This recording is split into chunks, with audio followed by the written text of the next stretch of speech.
Assalamualaikum warahmatullahi wabarakatuh. Pemirsa Mercu TV dimanapun berada, yang dirahmati, disayangi, dan dimuliakan Allah Subhanahu wa Ta'ala. Alhamdulillah, wassalatu wassalamu ala Rasulillah Muhammad ibn Abdillah, la hawla wa la quwwata illa billah. Asyhadu an la ilaha illallah wahdahu la syarikalah, wa asyhadu anna Muhammadan abduhu wa rasuluhu la nabiyya ba'dah. Rasulullah Shallallahu Alaihi Wasallam selalu mengapresiasi sahabatnya dalam melakukan aktivitas sehari-hari. Bahkan Rasulullah Shallallahu Alaihi Wasallam memberikan apresiasi tertinggi untuk kita umatnya dengan menyebutkan laisa minna, bukanlah golonganku, kata Rasulullah Shallallahu Alaihi Wasallam, man lam yahtam bi amril muslimin, mereka yang tidak peduli dengan urusan muslim lainnya. Ini artinya bahwa Ramadan kita, puasa kita membentuk kesalehan secara personal, kesalehan secara individual, menuju kesalehan sosial di hadapan Allah Subhanahu wa Ta'ala. Para pemirsa Mercu TV yang berbahagia, tentunya Rasulullah mengajarkan kita ibadah-ibadah untuk mendekatkan diri kepada Allah Subhanahu wa Ta'ala. Ada ibadah yang sifatnya universal, yang kita kenal dengan hablum minallah, dan ada ibadah yang sifatnya horizontal, yang kita kenal dengan hablum minan nas. Keduanya seperti dua mata uang yang saling terkait. Tidaklah mungkin kemudian Rasulullah Shallallahu Alaihi Wasallam mendorong kita, menyerukan puasa kepada kita tanpa ada tujuan sosial yang bisa kita raih di dalam Allah Subhanahu wa Ta'ala.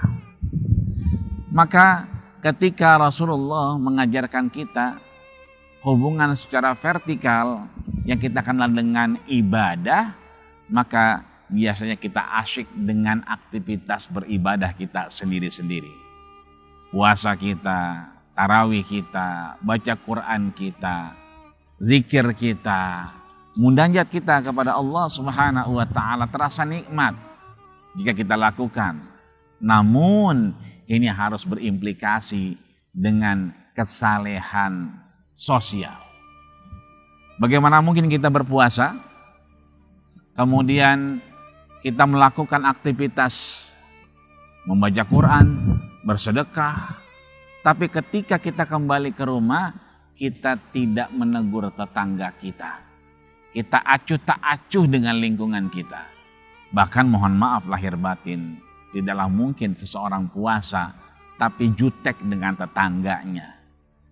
Tidaklah mungkin kemudian dia berpuasa, tapi mohon maaf lahir batin, ketika ujian mahasiswa itu mencontek saat membuat tugas, bahkan plagiat dengan tugas lainnya.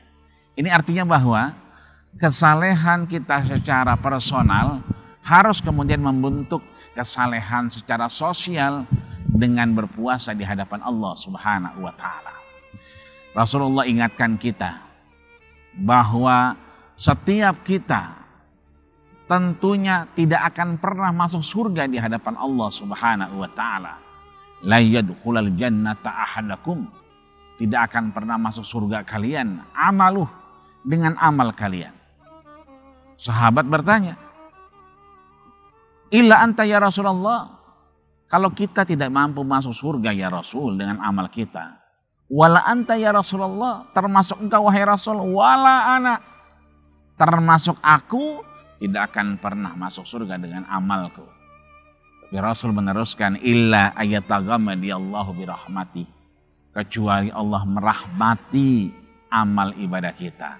Maka ayo puasa kita yang 1 bulan penuh ini, tilawah kita yang hatam 30 juz ini, tarawih kita dengan witir yang tidak pernah tertinggal ini, sedekah kita yang memang kita niatkan untuk beribadah kepada Allah, agar kemudian menjadi bentuk perubahan kesalehan secara personal menuju kesalehan sosial.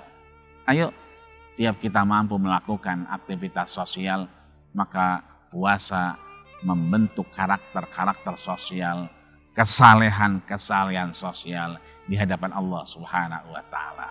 Mudah-mudahan kita semua termasuk Allah berikan kita hidayah jalan untuk membentuk kesalehan personal menuju kesalehan sosial. Selamat melaksanakan ibadah puasa. Usikum wa nafsi bittaqwallah faqad fazal muttaqun. Terima kasih segala perhatian. Mohon maaf segala kekurangan. Assalamualaikum warahmatullahi wabarakatuh.